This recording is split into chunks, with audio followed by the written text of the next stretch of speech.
Bonjour à tous, bienvenue sur ma nouvelle chaîne YouTube Orienté Business. Donc aujourd'hui, il y a Corentin avec moi. Merci beaucoup d'être présent aujourd'hui. Avec plaisir. Et on va parler pas mal d'entrepreneuriat, de tous les projets que tu as pu effectuer, qu'on a pu effectuer, et surtout de ce passage un petit peu de salariat à entrepreneuriat, puisqu'on en voit de plus en plus. Donc, merci encore. Donc, toi, c'est vrai que t'as accompagné beaucoup d'entrepreneurs. Aujourd'hui, tu as fondé Super Capital. Est-ce que tu peux nous en dire un peu plus sur ton parcours, quand tu as fini, que ce soit même ton parcours académique, je pense que ça peut parler à pas mal de jeunes aujourd'hui. Et puis voilà. Ouais, bien sûr. Écoute, moi j'ai toujours fait un peu ce qui m'attirait, ce que j'avais envie de faire. Donc j'ai fait un peu de journalisme au début. J'étais 3 ans journaliste chez Sciences et Vie Micro. J'étais en France, mais j'allais pas mal aux US et dans plein de pays. J'ai découvert le monde des startups, c'était très cool. Et donc salarié 3 ans, grosso modo. J'ai enchaîné avec une autre expérience de salariat dans une banque d'affaires. Et là, j'étais en alternance, en fait, puisque j'avais repris mes études à l'ESCP. Et là, banque d'affaires, j'ai découvert le business, comment on gagne de l'argent, comment on génère du chiffre d'affaires, c'est quoi les business models. C'était juste génial. Et puis après, c'est 2 fois 3 ans. En gros, j'avais fait 5-6 ans de salariat. Et effectivement, alors j'avais fait des side projects. Donc, à côté de mes jobs salariés, j'avais déjà commencé à créer des boîtes. Enfin, des boîtes, c'était plutôt des petits projets, etc. Mais en fait, justement, c'est ce que je dis. C'est que tu sais jamais vraiment quand... Est-ce que tu es vraiment en train de faire une vraie boîte ou est-ce que tu as un petit projet? En fait, c'est pareil, c'est la même chose. C'est juste la démarche. Toujours par là en plus. Exactement. Jeune et tout, Et la démarche, tu vois, c'est la même, quoi. Et en fait, c'est juste, tu crées, tu as un projet à côté et c'est top. Et voilà. Et puis après, je me suis lancé dans le grand bain. Après le salariat, je me suis dit, en fait, ces side projects-là, ça va devenir les projets de ma vie. Enfin, les projets de ma vie, en tout cas, les projets qui prennent tout mon temps. Et donc, ces projets qui prennent tout mon temps, c'était au début des guides gastronomiques où j'étais affilié de The Fork, La Fourchette, à l'époque. Ça, c'était pas mal comme business, c'était intéressant. Et puis ensuite, j'ai fait du conseil en innovation. Pareil, au début, on a commencé par une communauté, un média, on y reviendra parce que toi, tu connais bien les business de communauté. On a développé une grosse communauté. Alors, à l'époque, c'était sur Facebook parce que c'était il y a 12 ans. Mais c'était là qu'étaient les gens. Ça marche encore. Hein. Voilà, exactement. Et donc, on est monté à plusieurs centaines de milliers de fans, etc. On a un vrai média, une vraie audience. Et à partir de ça, on a vendu des missions de conseil en innovation, des learning expéditions, des workshops, des conférences, etc. Et on avait, à la fin, quand je suis parti, la moitié du CAC 40, donc 20 grosses boîtes du CAC 40 comme clients. Donc ça, c'était vraiment cool. Et puis ensuite, en 2017, j'ai commencé à encore plus m'intéresser au monde des startups, encore plus qu'avant, et à investir quelques petits tickets à droite à gauche chez des copains entrepreneurs. Et c'est là que j'ai vu que c'était compliqué de trouver les bonnes boîtes dans lesquelles investir. Et quand tu es entrepreneur, c'est compliqué aussi de trouver des investisseurs qui vont t'aider. Et donc, c'est pour ça que j'ai créé Super Capital, qui est aussi une communauté et une boîte d'investissement dans les startups et d'accompagnement financier. Et donc, aujourd'hui, on est 3 associés. On est un peu plus de 1000 dans la communauté à être vraiment actifs. Je parle vraiment des gens actifs qui ont investi. Et puis, on est une quinzaine de personnes dans l'équipe. Trop bien. Et peut-être qu'on en reparlera, mais est-ce que tu penses qu'aujourd'hui, tu as fait plusieurs side projects, là, tu as monté ton fonds. Est-ce que tu penses qu'aujourd'hui, et ça, c'est un sujet qui revient souvent, lever des fonds est nécessaire pour réussir une boîte? Non, pas du tout. Alors, je devrais pas dire ça parce que je me tire un peu une balle dans le pied. Mais non, mais en vrai, non, pas du tout. En fait, tu peux commencer avec 1 euro. C'est ça qui est cool. Et je le pense vraiment parce qu'aujourd'hui, comme tu l'as expérimenté toi aussi, on en parlera, mais tu peux créer de l'audience sur Internet aujourd'hui avec de la vidéo, du texte, des newsletters. Avec rien. Voilà, et avec rien. Avec juste ton jus de cerveau, ton temps de travail, un peu de chat GPT. Et puis, en fait, en fait, cette audience-là, au bout d'un moment, quand elles aiment bien ce que tu fais, en fait, tu peux leur vendre quelque chose naturellement. Oui, 100%. Et ça, je pense qu'on en parlera parce que surtout en France, il y a cette hype un petit peu, je pense, qui disparaît de plus en plus, mais il faut absolument avoir levé des fonds pour être une boîte stylée, alors que parfois... Voilà, c'est pas parce que tu lèves 1 ou 2 millions que ta boîte va exploser. Bien sûr, ça n'a rien à voir. Après, évidemment, il y a des très beaux projets qui nécessitent énormément d'argent, de la deep tech, de la R&D et tout ça. Mais pour un projet qui n'a pas de R&D, pas de deep tech, avec lequel tu peux faire du chiffre d'affaires dès le premier jour, en fait, pourquoi lever de l'argent? Ouais, 100%. Et peut-être j'aimerais revenir le moment où tu étais en banque d'affaires, parce que moi je suis passée par là aussi. Alors je sais pas, toi, tes horaires, comment ils étaient? Est-ce que tu disais que tu avais un side project? Moi, c'est vrai que j'avais pas le temps du tout de bosser sur un side. Alors moi, mon premier projet entrepreneurial, c'est une marque de vêtements de sport éco-responsable. Yes. Donc rien à voir avec ce que je fais aujourd'hui. Et justement, en banque d'affaires, j'avais pas le temps du tout. J'avais l'impression que ma créativité, elle était vraiment anéantie. Ouais. Je pouvais même te dire, moi, j'ai aucune idée de business, j'ai pas de créativité. Et je pense que c'est quelque chose que les gens ont quand ils sont dans le salariat. Tu sais, il y a peut-être une graine qui se plante de j'ai envie de lancer mon projet, mais je suis pas créative, j'ai pas d'idée. Ouais. Toi, comment tu gérais, est-ce que tu avais le temps justement de te mettre sur ces side projects? Qu'est-ce que c'était? Ouais, moi j'avais beaucoup de... Enfin, non, j'avais pas beaucoup de temps, c'est pas vrai, mais je prenais le temps. En fait, la plupart des gens, je pense, font des horaires à peu près normaux, tu vois, genre ils font un 9h, 19h dans leur vie, c'est des horaires, je pense, de la plupart des gens, tu vois. Alors effectivement, si tu finis à minuit et tout ça, c'est un peu compliqué d'avoir des side projects. C'était mon cas. Voilà, moi c'était pas mon cas et je pense que c'est pas le cas de l'immense majorité des gens qui font des horaires normaux. Et quand tu fais des horaires normaux, que tu finis à 18-19h et que tu as tes week-ends, en vrai, tu peux très bien consacrer 2, 3, 4, 5 heures à ton projet par semaine et avancer, tu vois. Je pense que franchement, techniquement, c'est faisable. Tu vois, moi, quand je l'ai fait au début, j'étais en alternance, j'avais l'école, j'avais la banque d'affaires, j'avais ma première fille qui était née et j'avais mon side project, tu vois. Donc, j'avais quand même beaucoup de choses. Et je pense que tout le monde peut trouver un peu de temps hors exception. Et maintenant, mais tu as raison sur la créativité, sur les idées. C'est vrai que des fois, on a tendance à se dire, OK, j'ai pas l'idée du siècle. Et surtout, mon cerveau, il est trop focus sur mon boulot. Et donc, effectivement, ça, je suis d'accord. Il faut réussir à se ménager un peu des plages où on va penser à rien, où on va rien faire, on va rien avoir dans l'agenda. Ouais. Et ça va te permettre d'aboutir à des idées. Et après, il y a plein de gens qui disent j'ai pas l'idée du siècle et tout. Ok, t'as pas l'idée du siècle, mais en fait, réfléchis. Tu regardes Coca-Cola ou Amazon et tu te dis ça c'est des idées géniales, ça c'est des entreprises géniales. Ok, maintenant on réfléchit 2 secondes. Coca c'est de l'eau sucrée pétillante. C'est pas une idée de dingue. Non, Amazon c'est juste livrer des livres à des gens. C'est pas une idée de dingue. Ce qui compte en vrai, c'est l'exécution. Ça résout un problème aussi. Ouais, c'est l'exécution. Et effectivement que tu résolves un problème. Mais tu vois, dans le cas de Coca, est-ce qu'il résout vraiment un problème? Je suis pas sûr. Amazon, je suis 100% d'accord avec toi. Et en fait, les gens souvent se prennent la tête en se disant je peux pas être entrepreneur, j'ai pas la big idea, tu vois. Mais en fait, personne n'a la big idea. Non, et puis je pense qu'aujourd'hui, alors c'est vrai que oui, tout ce qui est consumer, forcément, ça résout pas un problème. Alors, je connais pas toute l'histoire de Coca, mais en tout cas, je pense que la première chose à faire, c'est déjà comme tu disais, se ménager un petit peu. C'est un peu ce que Naval Ravikant disait, un des plus gros business angels. Il disait, en fait, moi, tous les matins, je m'assois. En 30 minutes, je ferme les yeux, je fais le vide. Et c'est là où j'ai les meilleures idées. C'est dans l'ennui où tu as les meilleures idées. Donc, je pense que c'est ça qui est important. Et deuxième chose, essayer d'être alerte au maximum. C'est bête, mais parfois, tu vas être dans un Uber qui va te parler d'un problème qu'il va avoir. Et tu peux te noter sur un carnet ce problème-là qui peut-être va découler sur une autre idée. Tout est opportunité. Exactement. Et moi, je pense que c'est important, même si tu te dis, bon, c'est pas forcément l'idée du siècle ou j'en sais rien, de prendre un carnet et de tout noter. C'est à ce moment-là où peut-être un jour, tu vas te dire, je passe à l'action. Et comme tu disais, c'est ce moment-là où tu dis, bon, je vais essayer. Dans tous les cas, je vais te dire, c'est très rare. Moi, j'ai rarement vu un entrepreneur qui a réussi son premier projet dès le début. C'est clair. Qui a pété, quoi. C'est rare. Moi, tous les entrepreneurs, je pense que tous les entrepreneurs que je connais, ils ont à un moment donné connu un ou des échecs avec leur boîte. Franchement, c'est quasiment tous. Quasiment tous. Donc, c'est comme ça. En fait, ce qu'on disait un peu tout à l'heure, il vaut mieux, je pense, connaître 1000 petits échecs dans sa vie plutôt qu'un énorme échec, que ce soit ta vie. En fait, juste ta vie, tu veux quand même la réussir, tu veux pas l'échouer. Mais par contre, 1000 petits échecs au long de ta vie, c'est pas très grave. Oui, clairement.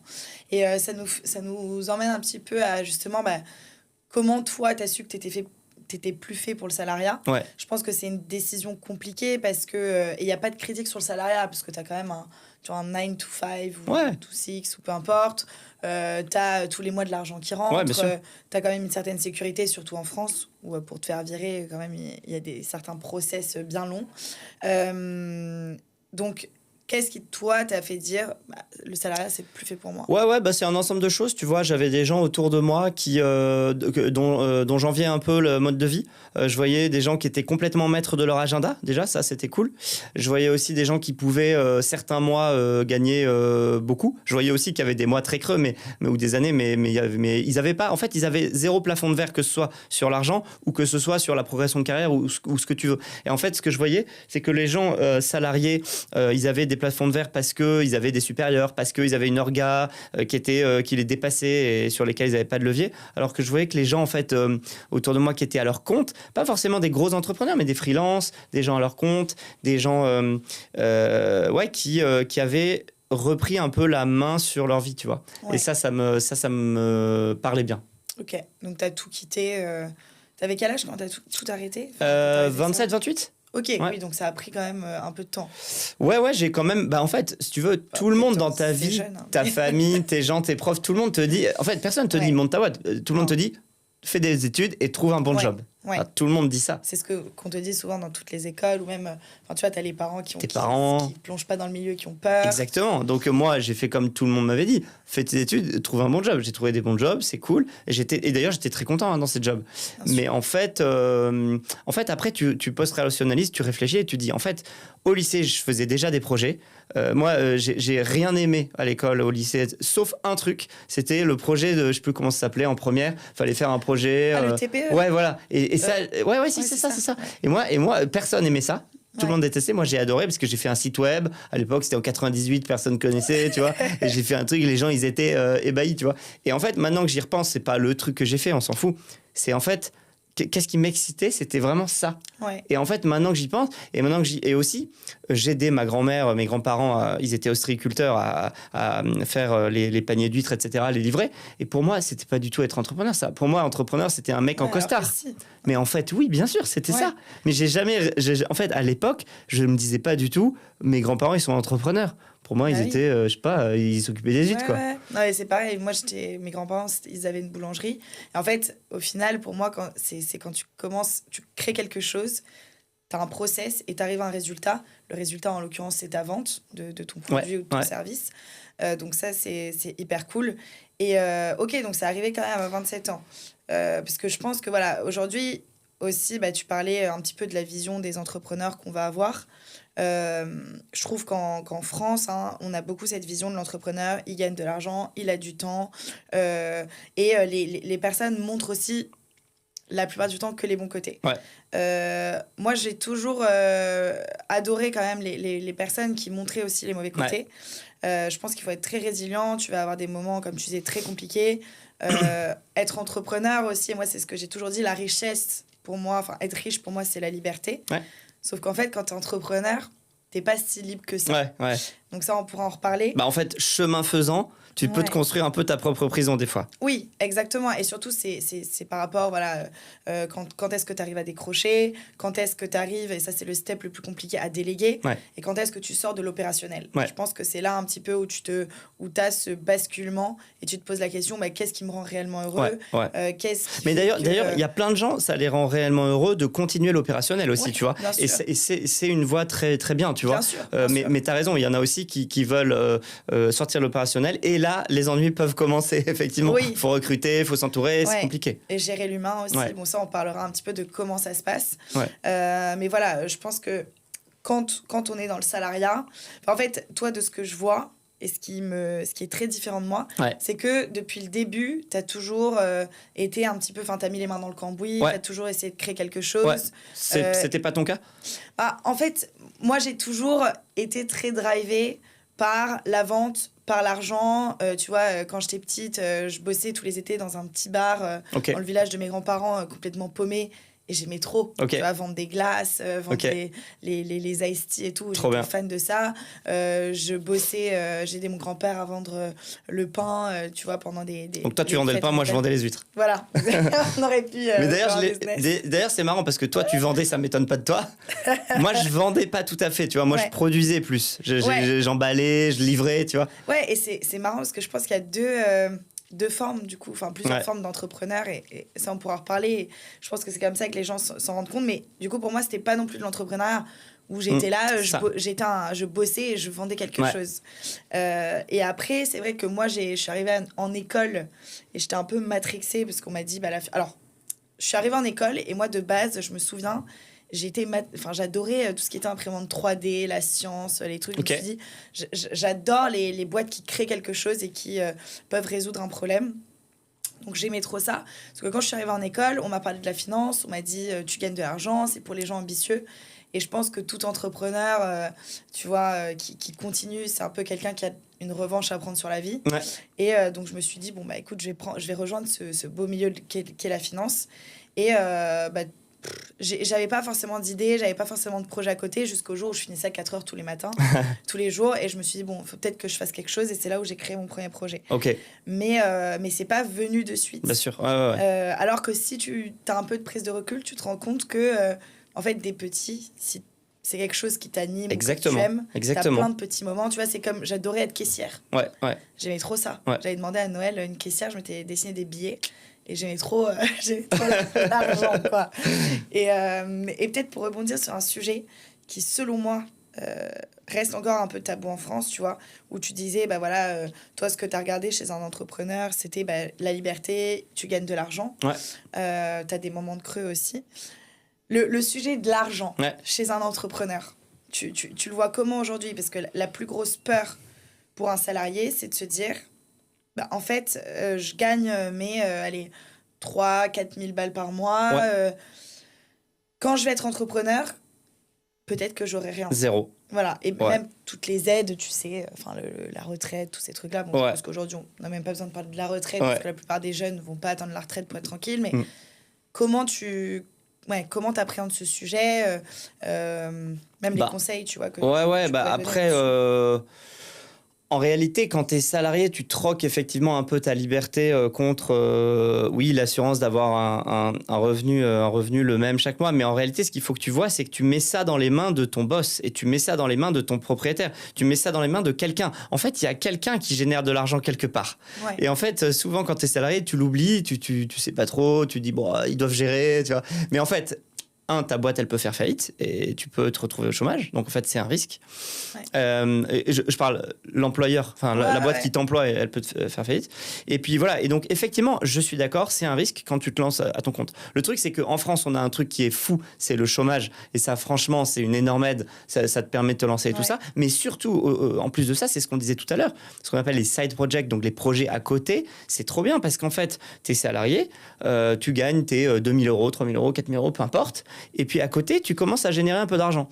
Au début, tu vas générer 500 euros par mois. Ou ensuite, tu vas générer 1 000 euros, 2 000 euros. Et puis il y a un moment où, en fait, le revenu que tu vas générer à côté, il va quasiment être équivalent à ce que tu gagnes.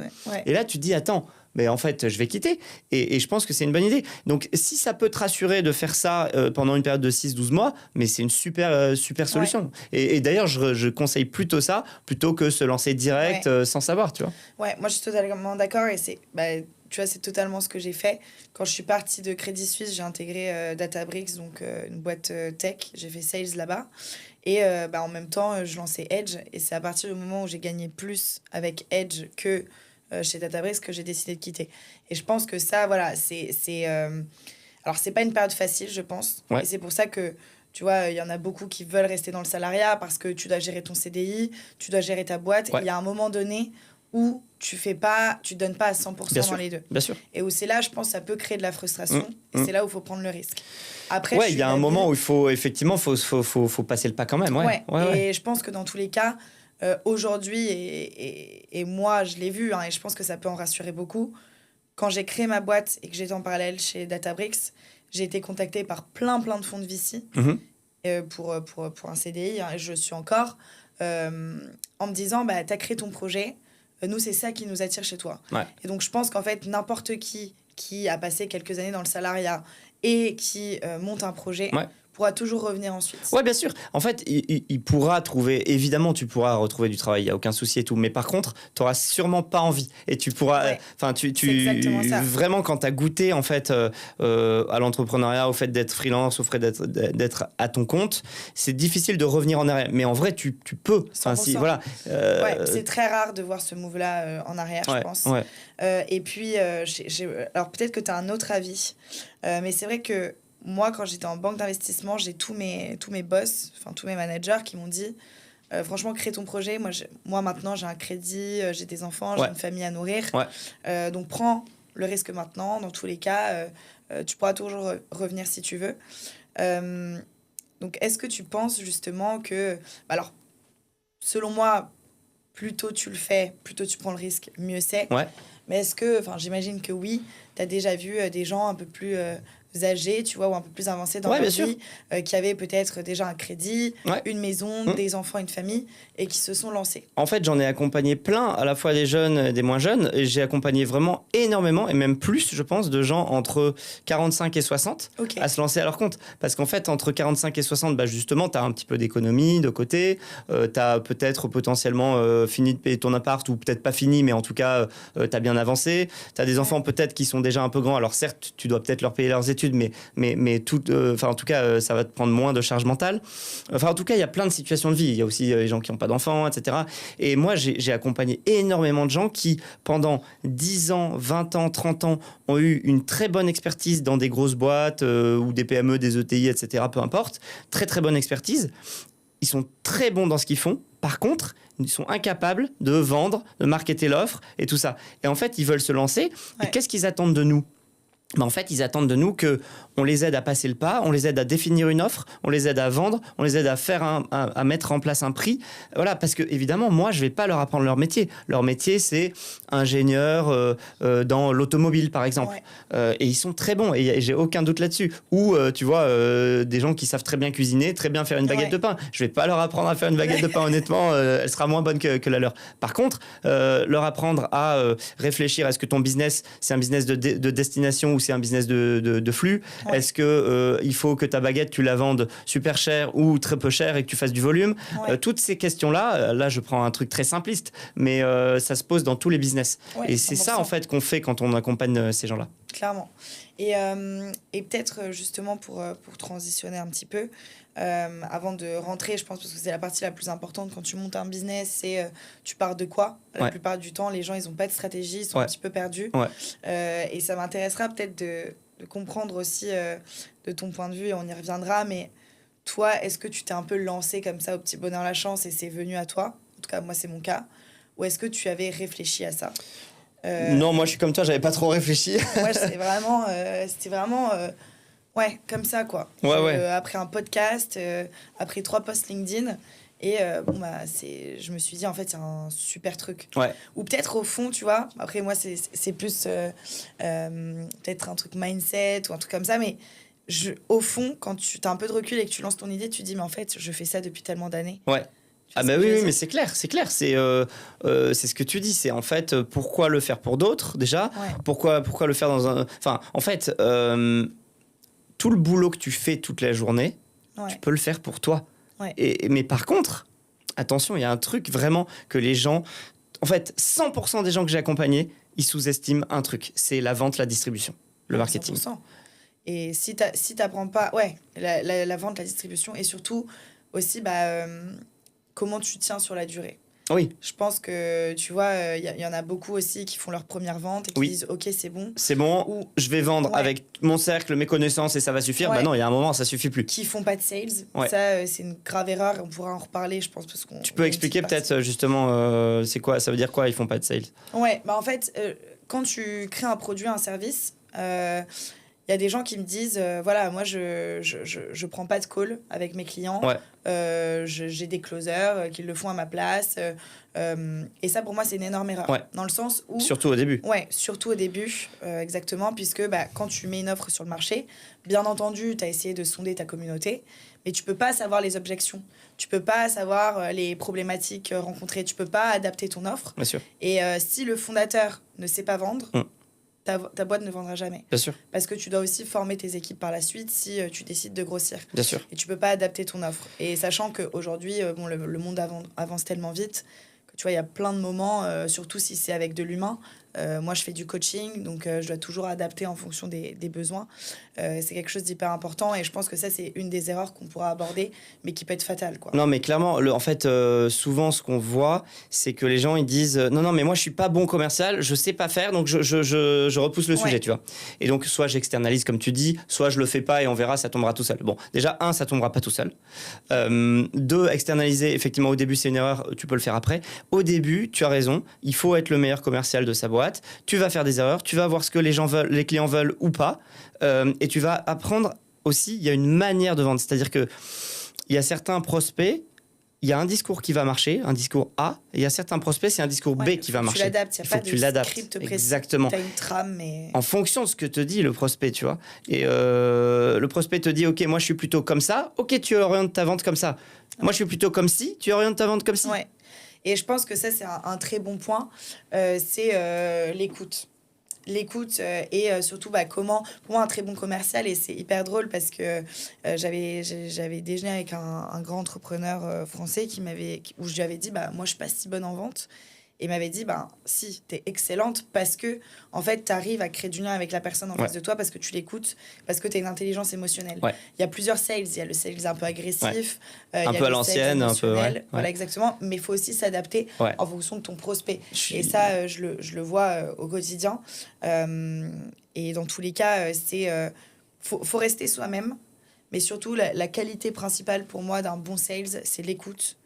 Et surtout, réussir à créer un lien de réciprocité avec la personne que tu as en face. À fond. Et si tu crois en ton produit, en ton service, et a fortiori, parce qu'au début, ton produit, ton service, c'est toi-même que tu vends. Au début, c'est toi. En vrai, tu n'as pas d'équipe, t'as pas de... Donc, normalement, tu dois croire un peu en toi quand même, en ton expertise. Et effectivement, écoute, crée la relation, comme tu dis, émotionnelle avec la personne. Et en fait, ton expertise, de toute façon, elle est là, elle est bonne. Donc, en fait, finalement, c'est juste une histoire de canal, quoi. Ouais. Et tu as touché un très bon point qui nous permet un petit peu de parler des peurs de se lancer, justement, où tu dis, tu es censé avoir confiance en toi, tu es censé croire en ton projet. Alors que quand tu commences, tu peux avoir le syndrome de l'imposteur, tu as peur que ton idée ne marche pas, tu as peur aussi de ton entourage et du jugement.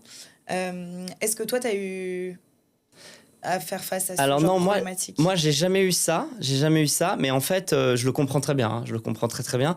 Le truc, c'est par exemple le candidaton, c'est souvent ça, le candidaton. Bon, en fait, déjà, faut se dire, les gars, les filles, la plupart des gens autour de vous, ils parlent déjà sur vous, sur la manière dont vous vous habillez, son conjoint, il est pas sympa, ses fringues, ses machins, tout ce que tu veux. En fait, tout le monde parle toujours sur tout le monde. Donc en fait, tu vas rajouter un projet, mais en fait, OK, ils vont parler sur votre projet, mais de toute façon, ça va arriver. Et qu'est-ce qui va se passer? Au pire, en gros, ce qui va se passer, c'est que vous aurez 5% ou 10%, ils vont dire c'est nul ce qu'il fait, ou c'est nul ce qu'elle fait. OK, très bien. Et tu auras aussi 10% à l'autre bout du spectre qui dira c'est génialissime, je te suivrai jusqu'en enfer, c'est trop bien ton projet. Et tu as 80% des gens, c'est la réalité, qui n'en ont rien à faire. Juste, ils vont regarder ton truc 3 secondes et ils vont passer à autre chose. Ils lancent ta vidéo, ils voient, OK, très bien, je m'en fous en fait, ça me parle pas, voilà, et je passe à autre chose. Et donc, du coup, c'est quoi le risque? En fait, c'est juste que aujourd'hui, tu vois, et c'est pour ça que peut-être même les salariés, tu vois, ils restent pas longtemps dans leur boîte, c'est que, selon moi, l'humain est arrivé sur Terre et la chose qu'il recherche le plus, c'est la validation des autres. Et tu peux, tu vois, avoir confiance. Et ça, je l'ai vu en coaching, mais tu vois, il y a la confiance et l'estime de soi. La confiance te permet de passer à l'action. L'estime de soi, c'est vraiment, je crois en mon projet, comment je me définis aujourd'hui. Et donc, ce qui potentiellement, en fait, te permettra à mieux vendre, à mieux positionner ton offre. Et tout est relié pour moi. Le mindset et ton business sont reliés. Donc, c'est pour ça qu'aussi, je pense qu'il y a un travail à faire autour de ça. Mais voilà, je pense que c'est pas facile au début, mais je suis totalement d'accord avec toi dans le sens où, en fait, les gens qui critiquent sont les gens qui ne passent pas à l'action parce qu'ils sont peut-être frustrés ou parce qu'ils ont peur ou parce que ou tout simplement parce que ça leur parle pas. Il y a des gens, ils sont là en mode bon, j'en ai rien à faire, mais ce sont pas les gens qui vont critiquer. Ceux qui critiquent, je pense qu'il faut faire totalement abstraction. Moi, j'ai des haters de fou, j'ai des commentaires de fou sur mes réseaux. En plus, t'es une meuf, donc c'est encore pire. Ça. Et je pense qu'aujourd'hui, c'est une force que d'être une meuf dans l'entrepreneuriat. Mais voilà, je pense que ça, cette part-là, il faut la mettre de côté. Et le syndrome de l'imposteur, est-ce qu'il y aurait pas des choses qu'on pourrait aborder là-dessus? Parce que je sais qu'il y a la plus grosse peur qu'une personne a avant de se lancer, c'est de se dire mais moi j'ai pas de crédibilité, je l'ai jamais fait, c'est pas mon domaine. Mais en fait on a tous commencé. En fait même l'entrepreneur que tu connais qui a 1000 employés et tout, un jour il a commencé, il était tout seul. Et qu'est-ce qu'il avait? Il avait juste son expérience, un peu d'idées et tout, et il était où elle était à la même place que toi. Donc en fait, oui, on l'a tous un peu, le syndrome de l'imposteur, surtout au début. En fait, après, on l'a de moins en moins. Il y en a parfois, ils l'ont plus du tout, alors qu'ils devraient un peu l'avoir, tu vois. Et donc du coup, non, mais c'est pas facile, c'est complètement humain et c'est normal et tout le monde l'a. Dites-vous que si vous vous lancez sur un projet, normalement, il y a 9 chances sur 10 pour que vous soyez bon dans ce projet, enfin vous ayez l'expertise, vous ayez la connaissance, sinon vous ne seriez pas lancé là-dedans. Et tu la développes l'expertise. Bien sûr. Mais généralement l'expertise, tu la développes bien sûr, mais tu as une bonne base. Et après par contre, ce qui va jouer vraiment, encore une fois, on va se répéter, c'est le marketing, c'est la communication, c'est la vente, c'est les canaux de distribution, c'est la méthode en fait. Mais oui, mais bien sûr. C'est pas une question de manquer d'idées, je pense, mais c'est plus une question de je manque de méthode, donc je ne passe pas à l'action et je suis perdu. Exactement. Il y a tellement d'informations aujourd'hui et je pense qu'aujourd'hui aussi, ChatGPT c'est super, il faut l'utiliser, mais beaucoup de gens, tu vois, combien de personnes j'ai vu, je veux devenir indépendant, qui ont écrit à ChatGPT, je veux être riche, comment je vais faire de l'argent. Alors oui, c'est super de faire ça, mais je trouve qu'il y en a beaucoup qui réfléchissent de moins en moins, tu vois, ou qui se creusent pas les méninges, et se disent ah ok, mais ça, pourquoi ça marche pas, et du coup en fait tu vois, tu demandes tout à l'IA. Donc ça, je sais pas ce que tu en penses vis-à-vis de ça. J'en pense que tu as raison, c'est-à-dire que, alors je suis pas un spécialiste de l'IA, mais ce qui est sûr, c'est que si tu te reposes sur l'IA à 100% sans réfléchir et juste en lui sous-traitant tout, clairement il y a un moment où tu vas plus penser à rien et c'est pas bon. Alors que si tu l'utilises intelligemment comme un outil en te disant attends, qu'est-ce que je vais lui demander, je vais encore lui demander de me reposer des questions, faire un ping-pong avec, génial. Génial. Clairement. Et ça, c'est quelque chose que, même pour trouver une idée, je suis sûre qu'il est très bon. Ah, mais il est super bon. Extrêmement bon. Mais par contre, voilà, c'est plus en termes de méthodologie. Et c'est pour ça que les gens ne passent pas à l'action, clairement. Et peut-être, voilà, justement, on parlait d'idées, comment trouver une idée. Toi, peut-être, comment t'aides tes clients aujourd'hui à tester des concepts? Écoute, trouver des idées. En fait, tu vois, plusieurs fois, on a eu le truc, c'est-à-dire avec Jenny, par exemple, avec qui on a créé les cafés céramiques, Geneviève. En fait, au début, elle n'avait pas de lieu. Et donc, qu'est-ce qu'elle a fait au début? Tout simplement, elle est allée dans des cafés, faire le principe, donner des cours de céramique dans des cafés qui n'étaient pas à elle, tu vois. Et ça, je l'ai vu plein de fois. Je l'ai vu aussi avec le concepteur Siguar. Il était un peu nomade et il faisait des événements comme ça dans des lieux qui n'étaient pas à lui. Je l'ai vu aussi avec Gold Union, pardon. C'est du rachat d'or. Et au début, il n'avait pas de boutique physique. Il faisait quoi? Il allait dans les PMU, il se mettait à une table et il rachetait l'or comme ça dans les PMU. Il mettait juste une petite affiche. Il mettait jeudi 14h, de 14 à 16, je rachète votre or dans le PMU du coin. C'est comme ça et en fait, en vrai, c'est comme ça qu'on commence. À moins d'avoir 1 million sur ton compte et tu peux tout de suite... voilà. Mais moi, c'est ça que je dis, c'est... Tu sais quoi? Commence avec le minimum de moyens possible. Tu as une expertise et ça te permet de tester est-ce qu'il y a des clients et aussi est-ce que tu es confortable et tu es bon dans ce que tu fais. Et est-ce que tu es à l'aise? Et est-ce que tu te vois faire ça tous les jours de ta vie?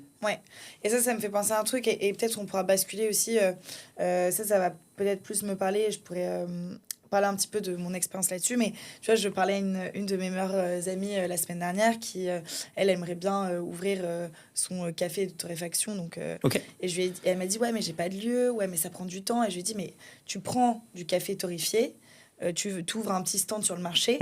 Et puis, tu regardes comment ça marche. Et ça y est, ton business, il existe. Ouais. Et c'est comme ça que tu testes l'idée. Et je pense qu'aujourd'hui aussi, et c'est pour ça que je rebondis un petit peu sur l'aspect communautaire, qui va être très important. Et moi, c'est comme ça que j'ai testé le besoin, quand j'ai compris qu'il y avait un besoin, que j'ai testé mon idée business. Et raconte comment tu as fait du coup. Je l'ai validé. En fait, moi, du coup, quand j'étais... et c'est pour ça qu'en fait, je me suis rendu compte que je le faisais tout le temps. Quand j'étais à l'EDEC, tu sais, pour trouver des stages, c'est hyper galère. Enfin, c'est hyper long. Les écoles, elles ne te renseignent pas. Aujourd'hui, de toute façon, je trouve qu'il y a vraiment les entreprises, les écoles et la nouvelle génération qui communiquent très mal. Donc, tu sais jamais comment en fait t'insérer sur le marché du travail. Limite, aujourd'hui, trouver un taf, c'est plus dur que lancer sa boîte. Et en fait, du coup, j'ai commencé à aider tous mes potes à trouver leur stage. Je suis arrivée en M&A et... la grande sœur. De quoi ? La grande sœur qui aide à trouver son stage. Moi, c'était ça. Je faisais ça et je faisais ça pour mes potes. Et en fait, un jour, donc je commence un petit peu à me dire, mais j'étais plus en M&A, mais le M&A me manquait. Et je disais, mais il y a un truc à faire là-dessus. Je sais que je vais retourner dans ce milieu, mais pas de façon opérationnelle directement. J'ai commencé à poster sur LinkedIn et faire le lien justement entre lifestyle, M&A, parce que j'avais commencé à poster sur du lifestyle pour ma marque de sport avant. Et ça a commencé à pas mal marcher, j'ai eu pas mal de retours. Et en fait, c'est quand je suis passée en fait, sur un live que j'ai parlé un petit peu de mon expérience, comment j'ai trouvé mes stages, etc. Tu l'as fait sur quoi, ton live ? Alors, j'avais été invitée par Jocaris, justement. On avait fait un live. Un live YouTube Twitch. Ouais, Twitch, ok. Voilà. Et donc, l'intitulé, c'était quoi ? C'était de M&A à sales, on décortique tout, on démystifie tout. Tu vois. Et en fait, comme le M&A, c'était un milieu un peu tabou, tu vois. Tu penses à M&A, tu vois le mec en costard, un peu dur, qui parle pas. Moi, j'ai voulu faire l'inverse. J'ai dit, en fait, j'ai envie de parler de tout, des salaires, des horaires, de comment y arriver, des échecs que tu vas rencontrer, du mindset à avoir, toutes ces choses-là pour aider les juniors à rentrer dans ces milieux-là. Et en fait, j'ai commencé par créer une communauté. J'ai commencé à poster sur LinkedIn, donc en août 2023. Je commençais à avoir pas mal de retours. J'ai commencé à faire des free giveaways sur LinkedIn, donc des petits guides gratuits pour les étudiants. Et en fin octobre 2023, j'organise un event avec cette communauté que j'avais commencé à créer. Physique ou en ligne ? Physique, ouais. Et là, en fait... Donc là, tu as loué un lieu, ça t'a coûté quelques centaines d'euros. En fait. Même pas, j'ai pris un bar, j'ai réservé quelques tables, parce que surtout que je me suis dit, il va y avoir 30 personnes. 150 personnes. Wow. Et c'est là où j'ai fait ma première vente. Magnifique. Et en fait, c'est là aussi où j'ai compris qu'il y avait un besoin. Mais raconte ta première vente, ça veut dire, tu avais 150 personnes dans la salle, et tu as fait comment ? En fait, à ce moment-là, je me suis dit, OK, il y a des concurrents sur le marché, mais ce qui manque aujourd'hui, c'est que j'ai toujours des personnes qui m'envoient des messages avec mon profil, tu en penses quoi ? Tu penses quoi de mon profil ? Tu penses que je peux faire quoi avec ce profil ? Et en fait, je me suis dit, mais il n'y a pas d'offre personnalisée. Tu vois, il faut adapter un suivi à chaque personne. Par rapport à la personnalité, par rapport aux objectifs, par rapport à l'école. Et donc, je me suis dit, je vais essayer de regrouper un petit peu toutes les ressources que moi, j'avais utilisées à l'époque. Et en fait, pendant cet événement, il y a un étudiant qui me dit, excuse-moi, mais est-ce que tu pourrais me coacher ? Parce que vraiment, je pense que tu peux m'aider. Et je m'étais lancée sur TikTok aussi, pas mal pour parler de tous ces sujets. Et j'ai dit, vas-y, let's go. Donc, j'ai commencé avec un groupe WhatsApp, un vieux drive, tu vois, avec 3 ressources. Normal. Et à faire des calls. Et de fil en aiguille, j'ai compris mon offre, ce qui marchait, ce qui marchait pas. Et comment tu t'es sentie quand tu as vu les 150 personnes arriver ? Et j'étais choquée. Je me suis dit, ils me disent, merci Chiara pour ce que tu fais, c'est incroyable. Tu sais, moi, j'étais la petite fille, la jeune fille là, qui était encore en CDI. Parce que je suis restée longtemps encore en CDI après. Ah oui, t'as fait ça, oui, bien sûr, en side, oui. Ouais. Mais surtout, tu les as fait venir et tout. Tu t'es pas dit, waouh, mais qu'est-ce que je vais leur raconter ? En fait, non, parce que j'allais leur raconter de mon expérience et j'allais pouvoir leur donner des conseils pour qu'eux trouvent un stage. Mais je me suis dit, quand on m'a demandé est-ce que tu peux me coacher, je me suis dit en fait voilà en fait je savais que j'allais retrouver le M&A mais d'une autre façon. Mais finalement c'est un peu ce que tu faisais avec tes potes de promo avant, tu disais, exactement. Et que en fait t'as monétisé. Exactement. Et c'était mon expertise et il faut la cultiver. Je pense qu'il y en a beaucoup aussi qui se disent j'ai fait ça pendant tant d'années, j'ai une expertise donc j'arrête un peu de la cultiver. Ça c'est une grosse erreur parce que c'est là où tu peux te faire piétiner par les concurrents. Donc apprendre tout le temps, apprendre toujours. Toujours être renseigné parce que les choses évoluent tellement vite et dans n'importe quel secteur je pense. Donc moi ça a été beaucoup par la communauté et c'est comme ça que j'ai compris qu'il y avait un besoin. Donc voilà, je pense que ceux qui veulent se lancer aussi, donc tu as en fait déjà quelqu'un qui a une expertise, donc comme tu disais, tu vois, la céramique, le rachat d'or et autres. Et tu as ceux qui n'ont pas forcément d'idées, mais qui ont peut-être une passion. Et moi, je pense qu'aujourd'hui, les réseaux sociaux, c'est une énorme force. Il y en a plein qui vont se dire, mais moi, j'ai pas envie de me montrer. Aujourd'hui, il y a plein de comptes. T'es pas obligé de te montrer? Non. Typiquement, les médias, il y en a plein qui postent, on ne sait pas qui est derrière le média, mais ils renseignent sur la géopolitique, sur l'économie, sur. Bien sûr. Même les mathématiques. J'avais rencontré un mec qui était passionné par les maths. Il a commencé à faire des vidéos YouTube sur les maths, juste comme ça pour le fun. Et aujourd'hui, il a une chaîne YouTube à 200 000 abonnés. Magnifique. Et donc, en fait, le conseil que je peux donner aux personnes qui nous regardent aujourd'hui, c'est si vous avez un secteur, un domaine, quelque chose qui vous plaît, parlez-en. Il y aura forcément quelqu'un qui va apprécier ce que vous faites, qui va avoir la même passion que vous. Et c'est comme ça, je pense que vous allez créer une communauté. Clairement. Et que vous allez identifier aussi qu'il y a un besoin. Il y a toujours un besoin quelque part. Et comment tu fais quand tu n'es pas à l'aise, à l'oral ou à la vidéo? Tu peux faire une newsletter? Tu peux faire une newsletter, tu peux poster sur LinkedIn sans forcément t'afficher. Et ça peut s'apprendre aussi. Parce que plus t'en fais, plus t'es à l'aise. Exactement. Et on commence toujours quelque part. Forcément, même tes posts Insta ou même tes vidéos. Moi, je me souviens, les premières vidéos que je faisais, je pleurais. Je disais, mais c'est dégueu, je me trouve horrible à la caméra, je ne pouvais pas m'écouter. Mais il y a plein de moyens de faire du contenu sans se montrer. Et comme tu disais, newsletter, LinkedIn, tu vois, tu peux faire des petits posts Instagram juste avec du texte. Et c'est comme ça que tu comprends un petit peu si... c'est comme ça que tu te lances. Et je pense que ce qui est pas mal aussi, c'est de regarder un petit peu ce que font les autres, ce que font les autres ailleurs. Et le coup de l'événement physique aussi, c'est hyper intéressant parce qu'en fait, l'événement physique, tu rassembles des gens. Si tu as une expertise comme toi, c'était le cas, comme plein de gens, c'est le cas, en fait, tu vas discuter avec des gens et tout de suite, tu vas voir la valeur que tu leur apportes. Et tu vas vivre un moment assez intense, intéressant. Ça se trouve, ok, ça fait flop, il n'y a personne qui vient, au pire, tu te dis, ok, c'est pas la bonne thématique.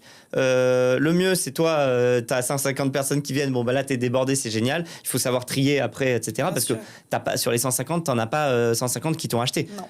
Tu en as quelques-uns. Non, mais ça, c'est sûr. Et je pense que tu as cette partie-là un peu de brainstorming, tu vois, où l'idée, elle vient d'un brainstorming. Mais après, c'est ce que tu disais, la vitesse d'exécution et surtout le moment où tu te dis, ok, là, je peux résoudre un problème. Tu vois.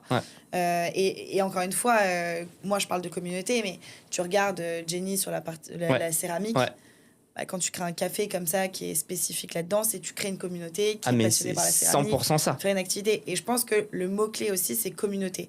C'est ton client, c'est ta communauté qui va t'emmener à un problème que tu vas pouvoir résoudre. Et quand je dis problème, ça peut être une passion ou quelque chose en commun. Tu vois, c'est en mode, j'ai quelque chose en commun, mais comment je rassemble ces gens? Exactement. Mais là, en l'occurrence, tu vois, le café céramique, maintenant, il y en a plein, mais à l'époque où on a ouvert le premier, c'était en 2018, personne n'avait jamais entendu parler de ça, tu vois. Et en fait, Jenny, là où elle était super forte, c'est qu'elle a pris le truc où elle s'est dit, ok, il y a quelques ateliers qui existent un peu pour les enfants le mercredi après-midi. Moi, c'est pas ça que je veux faire. Moi, ce que je veux faire, c'est plutôt justement le dimanche un petit brunch sympa ou le jeudi soir en mode un peu, tu vois, after work, apéro. Et en fait, elle a trouvé tout de suite sa cible. Enfin, tout de suite, non, ce serait mentir que de dire tout de suite, mais elle a mis un an et demi ou 2 ans. Mais en tout cas, elle a eu une conviction, elle a testé, elle a vu que ça marchait, qu'il y avait un fil à tirer. Et voilà. Et en fait, les choses se sont faites. Et je pense que ce qui est important de déclencher quand tu crées un projet, c'est justement... En fait, pourquoi ça marche? C'est parce qu'elle a réussi à créer un sentiment... à créer autour d'elle un sentiment d'appartenance. C'est ça qui est fort dans une communauté. Et elle réussit encore aujourd'hui, 7 ans après. Dès qu'elle en ouvre un nouveau, elle en a ouvert un nouveau là, en septembre à Versailles. J'y suis allé. Il y avait, comme toi, 150, 200 personnes. Tout le monde était hyper motivé, à fond. Et il y avait un mix de gens passionnés de céramique. Il y avait un mix de gens qui n'avaient jamais fait de céramique de leur vie. Et tu vois, ça marche. Non mais 100%. Et peut-être, du coup... parce qu'on en parlait pas mal et je pense que c'est une partie qui va aider beaucoup de personnes. C'est typiquement les erreurs majeures que, tu vois, on peut conseiller, ou en tout cas qu'on peut conseiller d'éviter. Toi, déjà, c'est peut-être par rapport à toi. C'est quoi les grosses erreurs que tu as pu faire au début de ta carrière? J'en ai fait plein, en fait, même pas qu'au début, tu vois, tout le temps. Comme on dit, il vaut mieux faire 1000 petites erreurs, tu vois, qu'une grosse erreur. Mais en gros... Une première erreur, c'est par exemple de ne pas avoir réussi à se projeter un peu dans les opérations. C'est-à-dire, tu vois, moi, quand j'ai lancé en 2012 une conciergerie Airbnb, en fait, donc je pense que le concept était bon, tu vois. C'était une conciergerie uniquement sur les biens de luxe à Paris, etc. Et on a chopé des apparts de fous, on a chopé des clients de fous, vraiment, c'était incroyable. Il y avait des gens qui venaient en jet des États-Unis dans nos apparts. On avait des apparts incroyables avec des rooftops et tout. Et en fait, tout cet univers m'attirait, j'adorais. Sauf que mon job, tous les jours, c'était coordonner les équipes de ménage, c'était accueillir les gens à 3h du matin dans l'appart. En fait, c'était pas du tout... moi, en tout cas, ça m'intéressait pas. Il y a peut-être des gens que ça intéresse et qui sont très bons là-dedans. Moi, honnêtement, j'étais ni bon ni mauvais là-dedans, mais surtout, ça me saoulait. Et, tu vois, et en fait, au bout de 18 mois, j'ai arrêté parce que je m'étais pas projeté dans quelles vont être mes tâches au quotidien. C'est ça. Et après, des erreurs, j'en ai fait plein d'autres. S'associer avec une mauvaise personne, ça veut dire quoi une mauvaise personne? Ça veut dire une personne qui te ressemble exactement trop, où vous marchez sur les pieds tout le temps, vous apportez aucune valeur, ou bien une personne qui n'est pas du tout la bonne personne pour ce job, ou bien une personne évidemment à qui tu n'as pas du tout les mêmes valeurs, qui va toujours tirer la couverture à lui. Ça évidemment, je l'ai vécu aussi. Donc des erreurs comme ça, il y en a plein de manières différentes. Et tu vois, finalement, tu arrives toujours à t'en sortir d'une manière ou d'une autre, mais c'est bien quand même d'arriver à les éviter ou de les voir très vite pour pouvoir en sortir vite, tu vois. Ouais, et je pense que... Ouais, exactement. Alors, mais même si tu les évites pas, juste avoir le recul, parce que je pense que c'est très compliqué. Au début, tout le monde fait des erreurs. Et moi, j'en ai beaucoup fait aussi. Mais, et on va pouvoir repartir de plein de points que tu as mentionnés qui sont très, très importants. Mais typiquement, je pense que c'est OK, je fais une erreur, c'est pas parce que je fais une erreur que mon projet ne va pas marcher ou parce que je vais pas pouvoir continuer. Je pense qu'il va être très résilient et être prêt en fait à échouer parce que tu vas toujours échouer à un moment donné. Et la plupart des grands entrepreneurs, même Elon Musk, même les plus grands, ont créé des projets au début qui ne fonctionnaient absolument pas. C'est juste qu'on n'en parle pas. Ah bah Elon Musk, tu lis sa bio, tu vois au début comment il a galéré avec SpaceX. Mais alors, opérationnellement, c'était un enfer, mais au début, il va voir les gars, les Russes, les Français, les Américains, la NASA, Ariane Espace, et ça. Tous les mecs lui disent, mais c'est qui ce guignol? Mais rentre chez toi. Et en fait, 10-15 ans plus tard, le gars fait 6 fois mieux qu'eux pour 6 fois moins cher. Ah, mais 100%. Et c'est quand même le fondateur de Gymshark. Au début, il a commencé à faire ses petites tenues dans son garage. Mark Zuckerberg aussi, quand il était étudiant. Donc, en fait, il y a toutes ces choses-là où faut utiliser l'échec comme un moyen d'améliorer son offre, son produit, et justement continuer un petit peu à rechercher. Tu disais, tu parlais de trouver son associé. C'est marrant parce que je pense que déjà, je pense que le fondateur, c'est une des choses qu'on va regarder quand on investit dans une start-up. Ouais, bien sûr. Donc, toi, c'est quelque chose que tu connais. Et je pense que moi, trouver son associé, c'est encore plus dur que de se marier. C'est-à-dire que tu pars à la guerre avec la personne et tu te dis... avec cette personne, je vais potentiellement... je tiens un bébé, quoi, qui est ta première boîte. Et comme tu disais, je pense que c'est important de choisir quelqu'un qui est complémentaire. Mais c'est ça qui est dur, parce que généralement, t'as pas trop d'atomes crochus avec les gens différents de toi. Tu vois. Et comment tu les as rencontrés, toi, tes fondateurs ? Mes cofondateurs, écoute, je les ai rencontrés. C'est toujours un peu difficile comme truc parce que, en fait, soit tu les connais super bien, mais généralement, quand tu les connais super bien, t'es un peu similaire et ça va pas. Et puis, il y a beaucoup d'affect aussi. Exactement. Je pense que ça, c'est dangereux. Ça, c'est pas bon. Surtout au début. Si tu les connais zéro, bah, c'est dangereux aussi parce que t'en sais rien, tu vois. Qui sait, ça se trouve, c'est un arnaqueur. Enfin, tu vois, tu sais pas. Il faut les connaître un peu, apprendre un peu à les connaître, tu vois. Tester un peu, faire quelques petits trucs entre nous, mais sans trop aller trop loin au début, et tu vois, apprendre un peu en marchant, voir un peu comment il ou elle se comporte dans les situations faciles, difficiles, tendues, tu vois, et en fait et voilà, et de plus en plus tu vas construire un truc avec lui ou avec elle, mais c'est pas simple, hein. Moi je les ai rencontrés, moi ce que j'aime bien, c'est en fait les gens que tu connais depuis longtemps mais de qui t'es pas forcément très proche. Tu vois, tu les as vus un peu évoluer, t'as vu que ils étaient assez bons sur telle et telle chose, t'as vu qu'ils avaient des valeurs similaires aux tiennes, tu vois, et tu te dis ah ouais, ça c'est une personne avec qui j'aimerais bien travailler, je pourrais travailler. Ça c'est pas mal, tu vois. Mais ça se construit sur le temps. Et puis après tu peux aussi le trouver. Moi typiquement Jordan, je connaissais pas du tout. Il m'a contacté sur LinkedIn et je ne l'ai pas vu pendant les 4 premiers mois. Ouais, On ouais. s'appelait tout le temps, tu vois, mais Vous étiez même pas dans la même ville. Ah non, pas du Ouais, tout. Lui ouais. était à Londres, moi j'étais en France. Ouais. Et c'est vrai que bon, je pense que j'ai eu de la chance aussi. Ouais.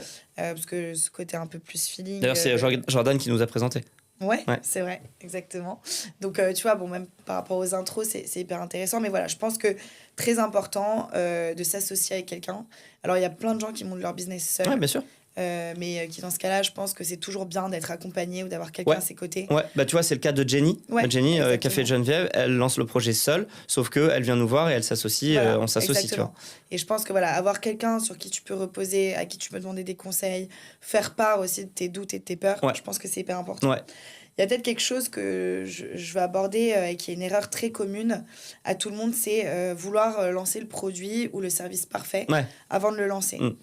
Euh, moi, encore une fois, ton produit ou ton offre, tu l'adapteras toujours et ça passe justement par connaître ta communauté, connaître ta clientèle et surtout faire ce qu'on disait avant, c'est-à-dire faire du sales, Ouais. donc appeler tes clients, Ouais.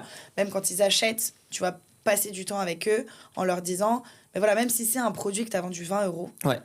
appelle-le. Ouais. Tu vois, tes premiers clients, tu les appelles, tu leur poses des questions sur comment vous avez trouvé le produit, est-ce qu'il y a des choses à améliorer, qu'est-ce que vous aimeriez changer, quelle note vous donneriez sur 10. Ouais, il faut écouter intelligemment. Parce qu'en fait, tu as des gens qui vont te bien sûr. donner du feedback super important et intéressant. Tu as des sûr. gens qui vont te donner du feedback, en fait, ils servent juste à rien. Il Ouais. faut pas avoir. En fait, il faut se dire, OK, est-ce que ce feedback, il me sert à améliorer l'outil? Oui ou non? Est-ce que c'est pertinent? Oui ou non? Très bien, je le garde. Ouais. Ou c'est pas le cas, hop, next. Et surtout, ne reste pas là-dessus. Tu as un client mécontent au début, c'est pas grave, tu en auras toujours des clients Bien mécontents. sûr. Si tu as 1% de clients mécontents, c'est même pas un sujet. Tout le monde a des. Même Coca-Cola, tu as des gens, ils sont pas contents. Ils achètent du Coca, ils sont pas contents. Bah oui, en fait, c'est comme ça. Ouais. Non, mais ça, 100%. Et, Mais sur le produit, là où je suis d'accord, il faut juste en fait, réfléchir à un truc. Rappelez-vous, pour les plus vieux, le premier iPhone, il était très loin d'être parfait. Il était ni 3G, ouais, et il n'y avait pas d'App Store. Imagine un iPhone sans App Store et pas 3G. ouais. Pourtant, il s'est vendu à des centaines de milliers d'exemplaires. Bien sûr. Et après, qu'est-ce qu'ils ont fait? iPhone 3G, iPhone 4, je vais pas Ouais. faire l'histoire, vous connaissez tous. Ouais, et tu peaufines par rapport aux besoins de ta communauté, Exactement. même si c'est un produit tech, parce que voilà, il y en a qui se lancent plus dans les produits tech, mais commencer petit, Ouais. et ouais, juste tester, ouais, en bien fait. sûr, Tester ouais. si vous... Pour moi, c'est toujours la même chose. Tu testes si tu arrives à résoudre une problématique, Exactement. ou si quelqu'un va justement acheter ton produit parce qu'il en a besoin Ouais. pour résoudre tel ou tel Mais problème. même si tu veux faire un truc, si tu veux développer un robot, une automatisation, un produit tech, comme tu dis, etc., Ouais. au début, fais-le toi-même avec tes mains. À la limite, quitte à y passer beaucoup plus de temps, et tu verras un peu c'est quoi la valeur que tu apportes à tes clients. Et ensuite, peut-être, tu automatiseras des choses, tu processeras Ouais. des choses. Ouais. Et là, on a parlé de sales, on a parlé d'association, de s'associer, on a parlé de vouloir faire le produit parfait. Il y en a beaucoup qui sous-estiment la partie marketing. Ouais. Et ce qui n'est pas très facile, tu vois. Toi, tu me disais, moi, je vais dire, de ce que je me souviens, peut-être tu vas pouvoir me corriger, mais moi, typiquement, je suis très à l'aise sur la partie marketing. Ouais. J'adore créer une communauté, j'adore poster sur les réseaux. Ça, c'est vraiment quelque chose que j'aime faire. Pour les gens un peu moins à l'aise, Ouais. tu vois, tu considères ça comment? Est-ce que tu as des conseils là-dessus?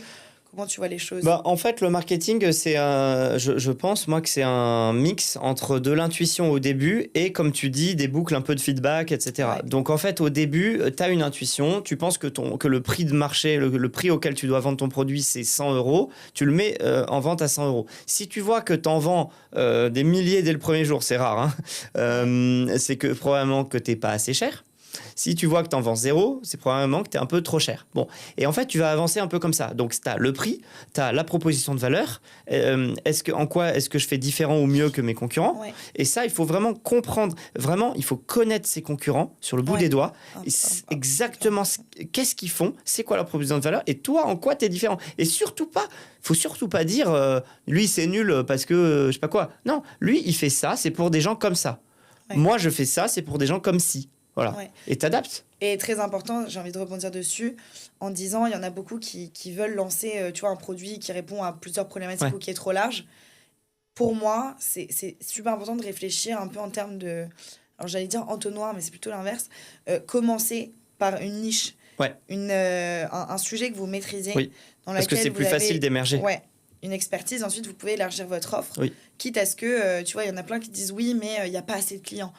Tu vois, la céramique, on peut très bien dire, il y a 3 vieux qui aiment la céramique et puis le reste n'aime pas, alors qu'on n'en sait rien, tu vois. Mais vaut mieux 3 bons clients qui vont te faire un bon feedback, qui vont aller peut-être prendre le café et dire « Ah, mais d'ailleurs, j'ai testé une super activité, c'est hyper cool, tu devrais essayer. » Bien sûr. Plutôt qu'avoir 100 personnes qui ne vont pas acheter. Et qui vont surtout pas comprendre ton truc. Parce qu'en fait, si tu es trop large, les gens, ils comprennent pas ton discours. Et tu ne sais pas le... Alors que si ta niche, elle est réduite, ta cible, elle est réduite, c'est une niche, tu sais leur parler et ils te comprennent parce que c'est pas des fans, mais c'est des gens qui connaissent vraiment bien cet univers. Et après, t'élargis un peu aux autres. Oui, clairement. Et justement, toi, tu me disais la dernière fois que tu étais très bon pour passer de 0 à 1. Ouais. Déjà... peut-être, explique un peu. 0 à 1, ça veut dire, en fait, j'ai rien. Et je me retrouve le lendemain ou une semaine ou un mois après avec une offre, un produit, un service, des clients qui payent. Et ça, je l'ai fait plein de fois. Et ça, c'est ultra jouissif, je trouve. C'est que, tu sais, tu pars de rien et tu crées... En anglais, on dit « from scratch », donc à partir de zéro. Et en fait, ça, c'est hyper jouissif parce que personne t'a aidé. Tu dépends pas de quelqu'un, tu dépends pas d'une structure, d'une organisation, d'une boîte. C'est juste toi, avec tes petits bras, avec ton petit cerveau, tu as fait un truc et tu as vendu. Mais je parle même juste de vendre 20 €, ou 3 €, peu importe, je m'en fous. C'est juste. Et tu vois comment c'est jouissif de signer ton premier client. Enfin, toi, tu peux sûrement me le dire aussi. On n'en a jamais parlé, mais je sais pas, c'était qui ton premier client? C'était dans ce fameux événement Ouais, exactement. Et c'est juste, moi, je me suis dit, j'avais même pas d'offre. Je lui ai dit, ok, vas-y, on crée un groupe WhatsApp et je vois un petit peu ce que je peux te proposer en termes de coaching. Je lui ai proposé par rapport à moi ce que j'avais pu vivre et les problématiques que lui rencontrait.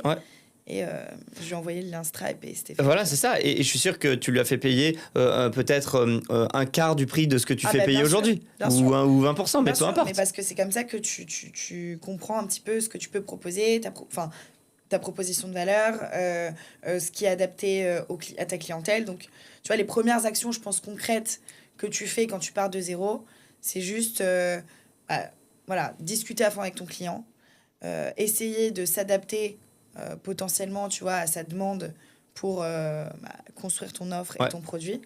Et ensuite, tu l'adaptes, quoi. Oui, c'est ça. Et donc, 0 à 1, c'est ça, c'est de se dire... quel prix, quelle offre, pour quel public.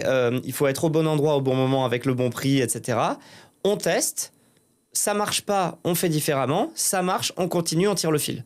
C'est aussi simple que ça. Mais en fait, c'est ce qui effraie la plupart des gens. Ouais, et c'est pour ça qu'il y en a plein qui passent pas à l'action. Tu vois, par exemple, tu vois, un salarié qui est quand même, encore une fois, dans un certain confort, même si il y a plein de points négatifs. Comment t'accompagnerais justement ce salarié-là qui arrive, qui se dit j'ai pas trop d'idées, je sais pas trop, je sens que je veux me lancer. Comment tu l'accompagnerais en partant de zéro? En lui disant d'abord, tu penses que c'est quoi tes meilleures compétences? Dans quoi Et alors pour ça, il y a plein de tests qui sont géniaux. Il y a le test Gallup sur les talents, il y a les tests des valeurs, il y a les tests des MBTI, enfin tu les connais tous aussi bien que moi. Fais tous ces tests et tu vas déjà apprendre à te connaître. Tu vas te dire, ok, là je suis bon là-dedans, j'aime ça, etc. Ok, je liste. Ensuite, c'est quoi un peu les univers qui m'intéressent? Ok, il y a tous ces univers-là. Déjà, tu fais matcher un peu les univers et les compétences. Tu te dis, ok, il y a peut-être moyen de faire quelque chose avec ça. Et ensuite, il faut juste écrire une offre, et ça, ChatGPT aujourd'hui peut aider beaucoup, avec un prix, avec une proposition de valeur. La proposition de valeur, c'est très important. C'est qu'est-ce que je vends, à qui, comment, pourquoi, qu'est-ce que je résous comme problème. Et c'est ça, en fait, qu'on fait quand on passe de 0 à 1. Ensuite, on va tester très simplement avec un truc que vraiment tout le monde sous-estime. Tout le monde te dit, moi, j'ai pas de réseau, je connais personne. Non. Mais non, sors ton téléphone, regarde les noms qu'il y a. Je te garantis qu'il y a 10 prospects dans ton téléphone. C'est sûr et certain pour ton business. C'est sûr et certain. 100%. Et tu peux toujours le faire tester, tu peux demander du feedback. Aujourd'hui, je veux dire, on a quand même accès à tellement de technologies, mais ne serait-ce que même LinkedIn. LinkedIn, c'est tellement puissant. C'est franchement, tu contactes surtout les fondateurs, ou tu vois, quand tu crées ton projet, ils sont hyper open, ils répondent assez bien. Et je pense que voilà, c'est juste passer du temps et passer à l'action, comme tu disais, tu vois, et oser aussi. Il y en a plein qui osent pas, mais je suis sûre que même, tu vois, tu demandes à ton frère, ta sœur, ta mère, ton père, peu importe. Bien sûr. qu'est-ce que tu en penses, est-ce que tu pourrais l'utiliser, poser des questions, et je pense que faut être curieux. Et la plupart du temps, moi, mes projets, si je réfléchis, tu vois, j'ai monté plein de projets dans ma vie, qu'ils aient réussi ou pas. La plupart du temps, ça commence par un SMS ou un WhatsApp. En fait, t'envoies un SMS ou un WhatsApp à une personne que tu connais et tu lui dis « Tiens, je vais monter ça, ça t'intéresse d'en parler ?» Oui, non. Ok, ça l'intéresse pas, très bien, tu passes à une autre. Ça l'intéresse, bah vas-y, on va parler. Et il va te dire, et en fait, à chaque fois, tu t'attends pas à ce qu'il va te dire. En fait, il va te dire « Ok, ça, je trouve ça bien, ça, je trouve pas ça bien. » Et il va te dire « Ah tiens, franchement, c'est quoi, ça m'intéresserait de m'associer à toi. » Ah bah génial. Ou ça m'intéresserait de tester ta solution. Ou la plupart du temps, tiens, je connais quelqu'un qui peut être client. Mais combien de fois j'ai entendu ça? Oui, mais bien sûr. Ah bah vas-y, mets-moi en connexion avec cette personne. Hop, et cette personne, en fait, elle se transforme en client. Ou bien elle se transforme en partenaire. Ou bien elle me dit, ah, je connais un tel. C'est comme ça que ça marche, en fait. Mais c'est le réseau, tout simplement. Exactement. Donc, et le réseau, personne ou quasiment personne ne naît avec un réseau. Non. Quasiment personne. Bien sûr. Moi, je suis né en province, j'avais pas de réseau. Aujourd'hui, j'ai un très bon réseau. Pourquoi? Parce que je vais à des événements, je les construis comme toi. Ouais, et même pour les personnes les plus timides, franchement, par message ou par appel, c'est plus simple. Ouais, bien sûr. Et c'est encore une fois, c'est un entraînement, ça. En fait, moi, j'étais hyper timide avant.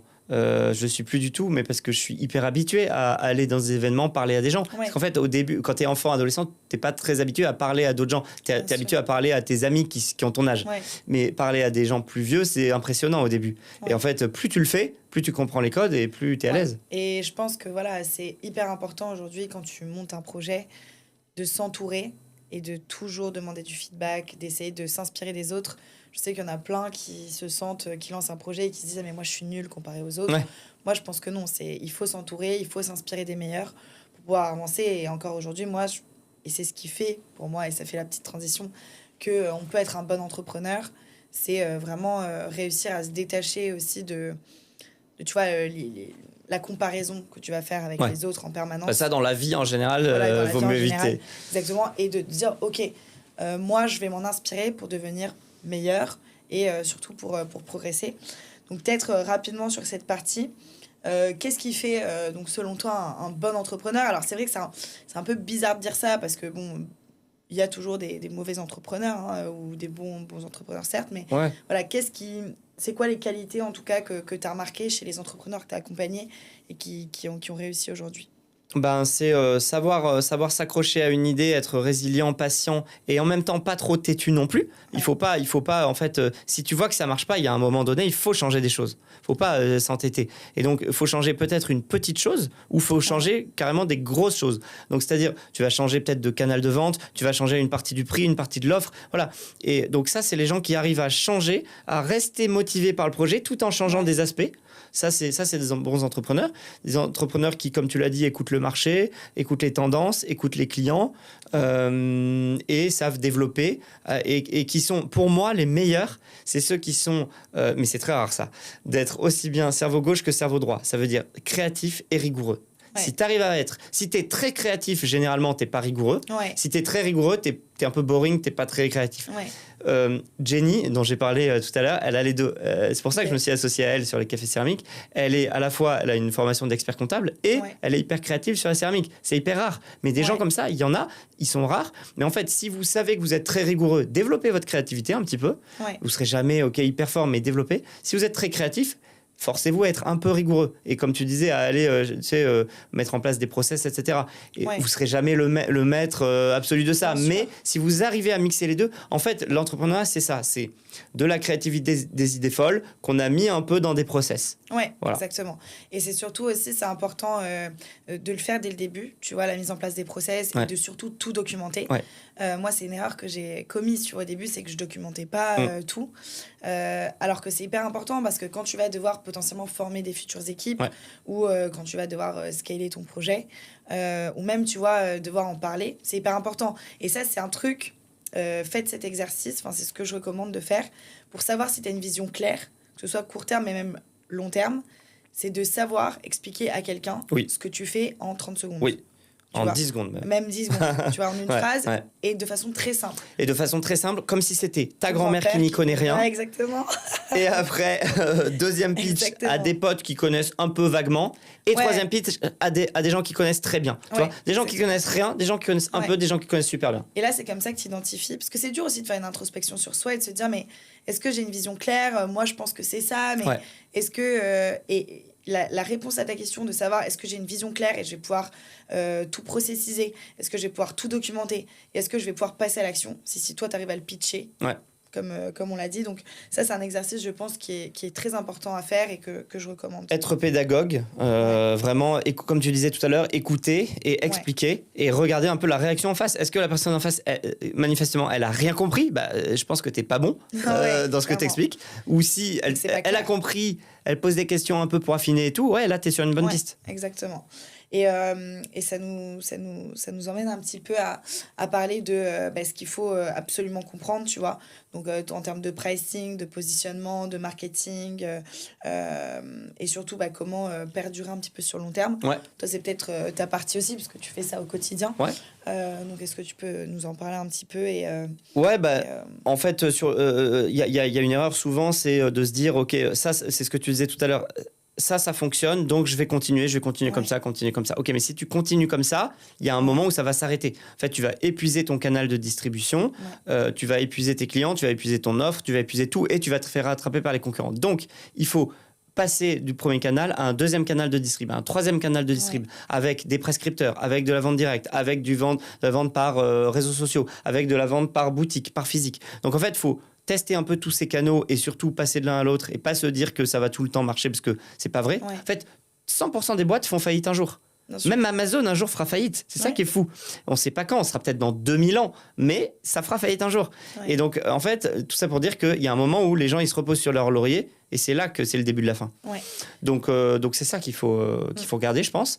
Et puis après, le long terme, c'est bien s'entourer évidemment des bonnes personnes. Ça veut dire quoi ? C'est-à-dire bien recruter. Bien s'entourer de freelance, bien s'entourer d'investisseurs si vous avez des investisseurs, bien s'entourer d'associés. Et le bon associé pour toi ne sera pas le bon associé pour moi. Le bon employé pour toi ne sera pas le bon employé pour moi. Il y a des gens avec qui ça matche bien. Il y a des gens avec qui ça matche très bien dans le pro et pas bien dans le perso. C'est pas grave, vous avez juste à bosser ensemble, c'est tout. Il y a des gens, ça matche bien dans le pro et ça matche bien aussi super bien dans le perso. Vous êtes les meilleurs amis du monde, tant mieux. Il y a même des gens qui entreprennent en couple, tant mieux. Alors c'est peut-être dur. Il y a des gens qui disent surtout n'entreprenez jamais en couple. Oui, mais il y a aussi plein de contre-exemples qui marchent très bien. Donc en fait, il n'y a pas de règle. En fait, la règle, c'est qu'il n'y a pas de règle. Sauf que ce qu'il faut comprendre, c'est que tout évolue tout le temps en permanence, tous les paramètres évoluent. Donc si ton business il évolue pas, il meurt. Clairement. C'est un truc statique dans un truc dynamique, dans un environnement dynamique. Tu peux pas en fait. Et tu dois toujours évoluer et même ça, tu vois. Peut-être un point par rapport au pricing de ton offre. Tu vois, il y en a beaucoup qui se disent mais c'est trop cher, personne ne va jamais l'acheter. Moi, je pense que c'est hyper important. Déjà, c'est de l'estime de soi. Hein, donc, j'ai confiance en mon produit et je sais ce qu'il vaut. Donc, je vais réussir en fait à le partager. Et je pense que ce qui est important, c'est pas seulement le pricing, mais faire comprendre à ton client, grâce au produit, au service, ce qu'il va réussir à devenir. Et je pense que ça, c'est hyper important et c'est comme ça que tu justifies ton offre. Et ça passe aussi par connaître ton produit, connaître ton offre, ça parfaitement. Et la façon dont tu vas le vendre et le promouvoir. Et c'est pour ça que c'est aussi très, très important de connaître ton client sur le bout des doigts pour comprendre ce qui lui fait, en fait, pas du mal, mais ce qui lui pose problème. Et en fait, le pain point, la douleur, elle est tellement forte que ton client, il sera prêt à payer. Le prix. Après, il ne faut pas que ce soit excessif. Non, mais après, sur le prix, là où tu as raison, c'est que si tu veux, la plupart, quasiment tous les entrepreneurs font cette erreur de sous-pricer au début, effectivement. C'est normal, c'est humain. Mais en fait, réfléchissez 2 secondes et regardez les prix que pratiquent certaines marques de luxe. Enfin, d'où une veste peut coûter 35 000 €. C'est du délire. Mais pourtant, ça existe. Il y a plein de boutiques de luxe qui vendent des vestes à 35 000 €. Et donc, en fait, pourquoi vous devriez vendre votre produit ou votre service pas trop cher pour faut faire un petit truc dans votre petit coin? Non. Si votre but c'est de faire un énorme volume et que vous êtes sur un marché où les gens effectivement doivent faire attention, etc., pourquoi pas? Mais si ça tient en marge, pourquoi pas? Mais si vous lancez dès le début ne vous sous-valorisez pas, ne vous dévalorisez pas. Effectivement, testez jusqu'à ce que ça grince un peu. Là, probablement, vous n'êtes pas loin du bon prix. Ouais, exactement. Et je pense que c'est hyper important, tu vois, j'ai oublié ce que je voulais dire. Ça me reviendra. C'est sur le pricing, justement. En fait, voilà. Oui, si tu vends aussi, si tu dévalorises un peu ton prix, tu vois, si tu le mets trop en dessous de tes concurrents, par exemple, bah, je pense que les gens aussi vont se dire « Ah, mais c'est peut-être pas assez de bonne qualité. » Oui. Donc, il faut avoir confiance aussi c'est vrai. en ça. Et c'est pour ça qu'encore une fois, je pense que je conseille à toute personne qui se lance au début, t'as pas forcément toujours confiance ou justement t'as pas forcément une estime hyper haute. Je pense que ça c'est partout pareil, c'est juste que tu le montres pas de la même façon. De vraiment se dire bah j'ai confiance en mon produit, je sais pourquoi je le fais, il résout telle problématique et c'est comme ça que je vais pouvoir le pricer et c'est de bonne qualité, donc je le justifie comme ça. Je suis d'accord, et c'est pas parce que en fait tu vas pricer 10 fois moins que tu vas en vendre 10 fois plus. Ça, c'est une grosse erreur. Clairement. Il y a plein de gens, parce que ça, c'est l'élasticité prix. L'élasticité prix, elle est très différente d'un produit à l'autre, d'un secteur à l'autre. Et en fait, il y a plein de gens qui se disent, OK, je vais faire une offre vraiment pas chère. Comme ça, déjà, trop cool, il y a plein de gens qui pourront se payer cette offre. OK, mais souvent, c'est les pires clients, ceux qui payent pas grand-chose et qui te tiennent la jambe pendant des heures. Tu les connais ? Oui. et voilà. Et donc, il faut tester plein de prix. Et surtout, après, il faut segmenter son offre. Peut-être que tu as une offre de base à 1 000 euros, tu as une offre beaucoup plus premium à 10 000 euros, tu as une offre beaucoup plus accessible à 100 euros, mais évidemment, tu n'as pas la même chose. Oui, clairement. Et peut-être après tout ça, justement, si tu devais, en tout cas, si on devait résumer, tu vois, quelqu'un qui part de zéro, donc un salarié, tu vois, là, il veut lancer sa boîte, il a son petit side project, admettons, parce que ça, je pense que c'est le meilleur moyen de pouvoir sauter le pas. C'est quoi un petit peu le petit plan stratégique rapidement que tu mettrais en place ou qu'on mettrait en place moi, je pense, tu vas me dire ce que tu en penses, mais moi, donc, si j'étais dans la peau d'un salarié aujourd'hui, je lancerais effectivement une communauté, une chaîne YouTube, quoi que ce soit, autour d'un sujet qui me passionne ou un sujet dont je pense que j'ai une expertise forte. Et je verrai si, est-ce que j'arrive à choper quelques dizaines, quelques centaines, quelques milliers d'abonnés. Si oui, probablement que c'est qu'il y a un marché, c'est qu'il y a une attente. Je vais continuer, je vais faire ça 6-12 mois jusqu'à ce que je me dise, OK, comment je monétise ça ? Comment je gagne de l'argent avec ça ? Et à partir du moment où tu arrives à presque égaler ton salaire avec ce que tu génères, je pense que c'est le bon moment pour se lancer à 100% dans ton projet. Tu vois, ça, c'est le truc. Et puis après, se dire, si je suis pas à l'aise avec une communauté, etc., c'est peut-être juste trouver quelques premiers clients test. Pour le coup, peut-être tes premiers clients, tu peux les faire soit gratuits, soit vraiment pas cher. Et tu vas tester, voilà. Je sais pas comment t'as fait toi, mais j'ai fait gratuit. J'ai testé j'ai coaché une étudiante tout l'été avant de me lancer en novembre 2023. J'ai coaché une étudiante gratuitement. Donc tous les jours, tu vois, je faisais du taf comme ça. Et elle a commencé à avoir des résultats. Et je pense que justement, tu vois, peut-être les étapes à mettre en place, surtout au début, donc comme tu disais, construire sa communauté. Dans cette communauté-là, essayer de faire un groupe WhatsApp, un groupe Discord, un groupe Insta. Ou une newsletter, tout simplement. Une newsletter pour avoir du feedback et que les gens, tu vois, même le fait que la communauté discute entre eux, c'est là où tu vas identifier les problématiques.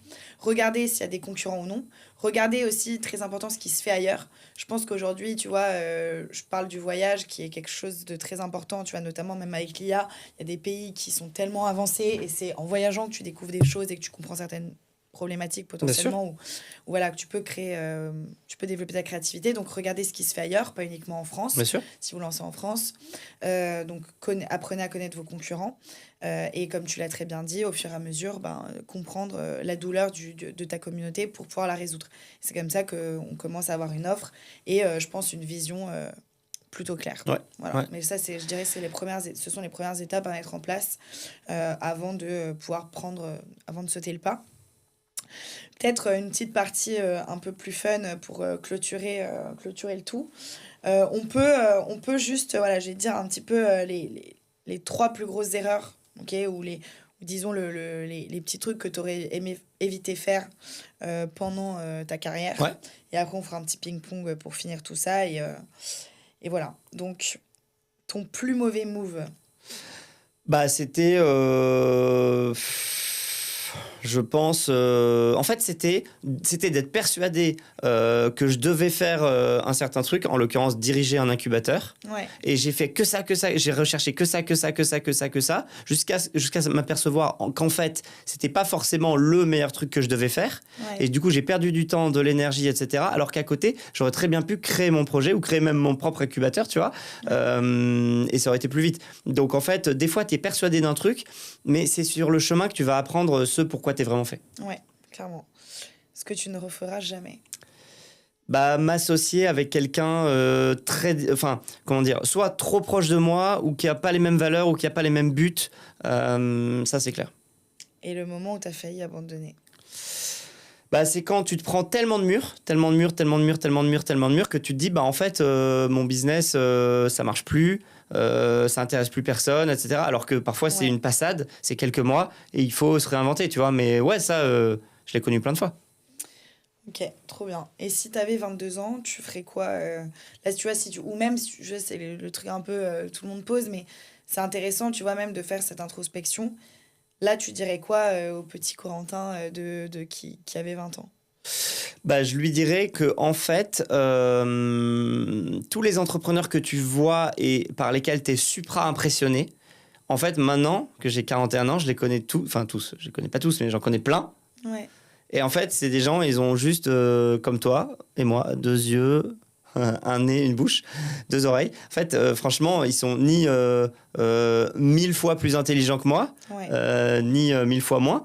Donc en fait, si tu veux, c'est des gens normaux. La plupart d'entre eux, ok, on va enlever les Steve Jobs, les Elon Musk, Bien qui sont sûr, des génies absolus. Mais ça, c'est des gens qui sont fous. bien sûr, mais qui sont des génies. Mais 99% des entrepreneurs sont des gens normaux. Et ces gens normaux, qu'est-ce qu'ils ont fait? Ils ont canalisé leurs idées créatives dans des process.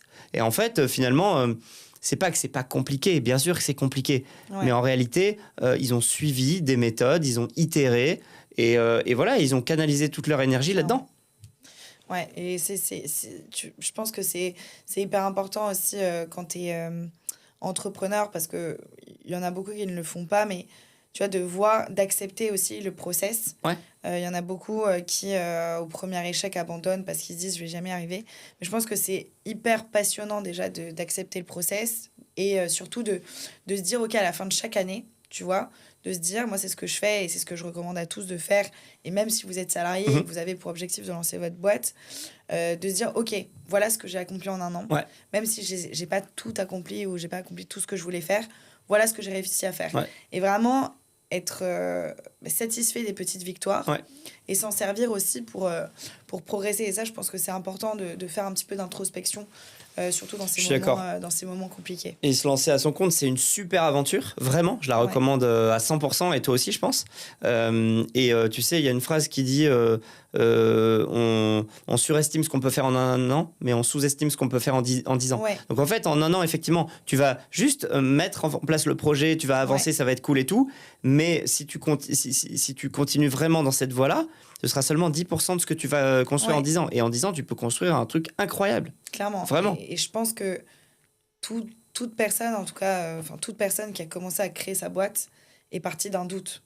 C'est juste, à ce moment-là, j'ai eu ce doute-là, mais qu'est-ce qui m'a poussé à continuer? Et je pense que justement, c'est la liberté, c'est l'indépendance financière aussi.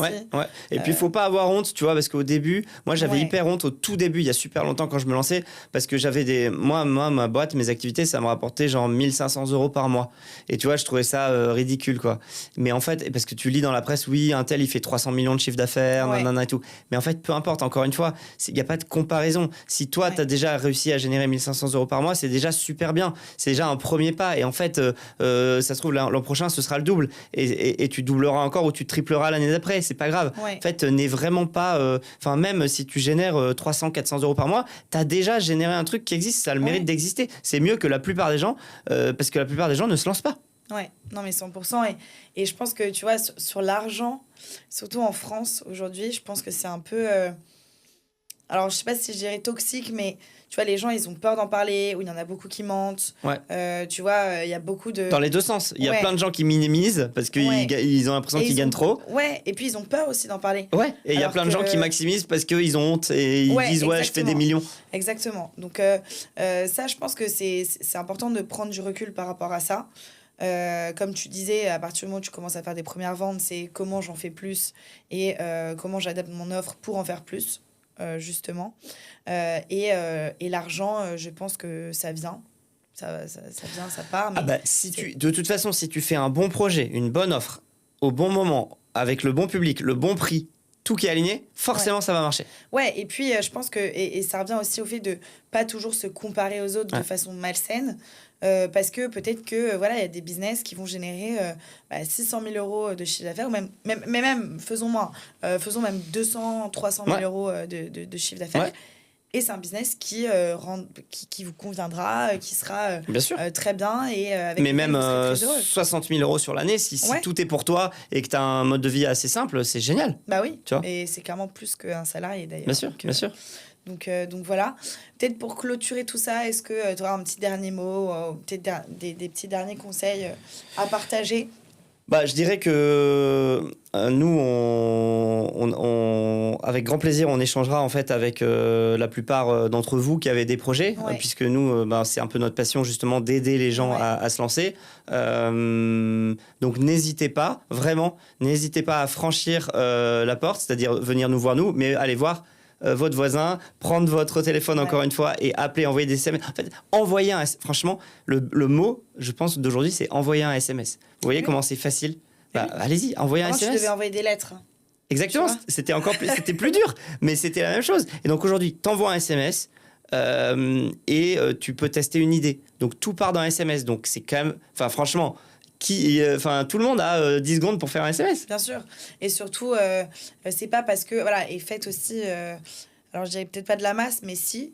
C'est-à-dire que peut-être que sur 15 personnes... Bah oui, si vous envoyez que 10 SMS, vous allez peut-être pas avoir de réponse sur Ouais. 10 personnes. Ouais. Parce que moi, mes étudiants, je leur dis, mais les gars, ils m'ont dit, oui, mais j'ai envoyé 10 messages j'ai envoyé 10 messages en une semaine, personne m'a Il répondu. faut en envoyer 250. Bah oui, t'en auras 250, il y Voilà. aura peut-être 5 personnes qui vont te répondre. Tu vois, j'aime bien faire ce ratio, mais Bien dire, sûr. il y en a 20 qui vont t'accepter sur LinkedIn, 10 qui vont répondre à ton message, 3 qui vont te prendre en call, et 2 qui vont te proposer Bien sûr. de passer ton CV ou de lancer un projet. Exactement. Et donc, c'est là, en fait, que ça fait Rappelez-vous que personne ne vous attend. Ah bah oui, Et tout le monde s'en fout de ce que Ouais. vous faites. Mais c'est pas négatif ce que je dis. Tout le Non. monde s'en fout. Mais par contre, quand vous allez faire un truc cool, eh ben, il y a une personne qui va trouver ça cool et qui va s'intéresser à ce que vous faites. Puis une deuxième, puis une troisième, et puis un jour, vous allez arriver, vous aurez 10 000 fans. Ouais. Mais des vrais fans, je parle pas de followers. Vous aurez 10 000 personnes qui Ouais. sont fans absolus de ce que vous faites. Là, ce jour-là, vous direz, ouais, c'est cool, tu vois. Mais bon, il faut que ça commence par un, quoi. ouais, non mais clairement. C'était trop cool. Ouais, On carrément. arrive à la fin, merci beaucoup. N'hésitez surtout pas à nous solliciter, en mettre en commentaire vos questions. On est là pour ça, on va très certainement organiser bientôt un petit webi, des petits Bien events sûr. pour justement s'adresser à ces personnes, parce qu'on en rencontre de plus en plus. Et même moi, les jeunes qui sont aujourd'hui dans le salariat et qui veulent devenir indépendants, je pense qu'il y a plein de bonnes façons de le faire, en tout cas de commencer. Donc n'hésitez pas et merci encore d'être venu. Et longue vie à ta chaîne. Voilà, merci. À bientôt.